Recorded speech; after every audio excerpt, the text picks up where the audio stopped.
Hello नमस्ते साथीहरू, के छ? हल्ली सन्चै हुनुहुन्छ होला? एकदम म पनि आनन्द एकदम बवाल छ होइन।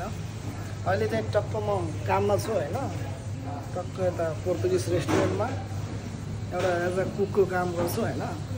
बवाल तरिकाको छ तपाईँहरूलाई। म आज मेरो रेस्टुरेन्टको टक्क होइन, मेरो काम गर्ने रेस्टुरेन्ट मेरो त होइन, काम गर्ने रेस्टुरेन्टको तपाईँलाई म अहिले स्याहार भिजिट गराउँछु है त गाइस।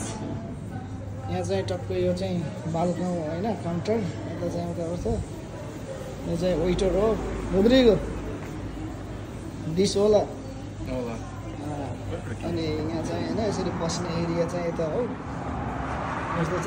बाहिर चाहिँ बाटो भनेपछि यस्तो छ। यहाँ चाहिँ अब यसो वाइन स्वाइनहरू रक्सी होइन, सुब्रमेजाहरू मिठाईहरू राखेको छ भनेपछि यहाँ चाहिँ किचनको एरिया हो।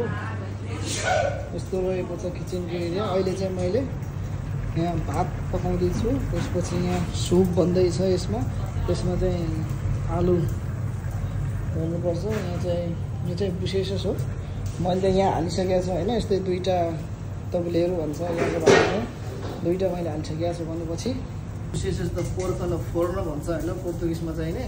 त्यो चाहिँ मैले भित्र हालेको, त्यसलाई म निकाल्छु। त्यसपछि चाहिँ नि म त्यसलाई फर्काउँछु होइन, फर्काएर फेरि भित्र हाल्नुपर्ने हुन्छ होइन।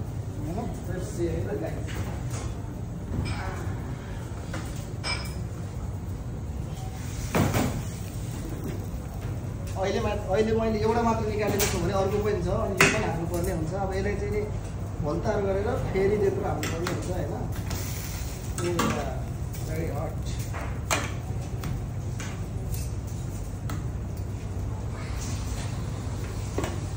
एकदमै तातो छ क्या यो चाहिँ सुँगुरको होइन, यहाँको भागको टक्क यहाँको भागको पार्टलाई निकालेर बनाएको हुन्छ होइन। त्यसलाई चाहिँ म पोर्तुगिजहरूलाई चाहिँ दामी तरिकाले खुवाइदिनु पर्ने भनेर आजको परातो दिएको भनेर सुप चाहिँ त्यहाँ बनिरहेछ। मैले आरोस छिनोर चाहिँ बनाइसकेको छु भन्नु। यहाँ चाहिँ आरोसको माछ बन्दैछ होइन। फेरि उता चाहिँ ग्रिलको आइटमहरू पनि हुन्छ उतातिर, अब कस्तो निकाल्छ है त।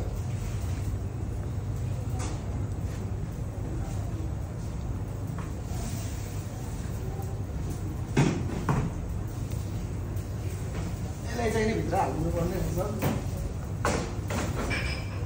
यसलाई पनि भल्तार गरेर फेरि colocar mais bocadinho dentro do forno.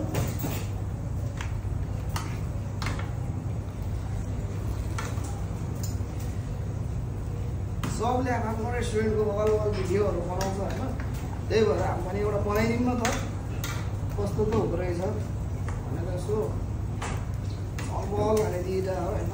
ल यो पनि भइसक्यो। अब यसलाई चाहिँ हाल्नुपर्ने हुन्छ यस्तो रहेको छ। अब यसले चाहिँ टक्क 10-15 मिनटपछि हाल्नुपर्ने हुन्छ। हामीले यसलाई चाहिँ टेम्पर गरेर चाहिँ एकदम रेडी छ होइन।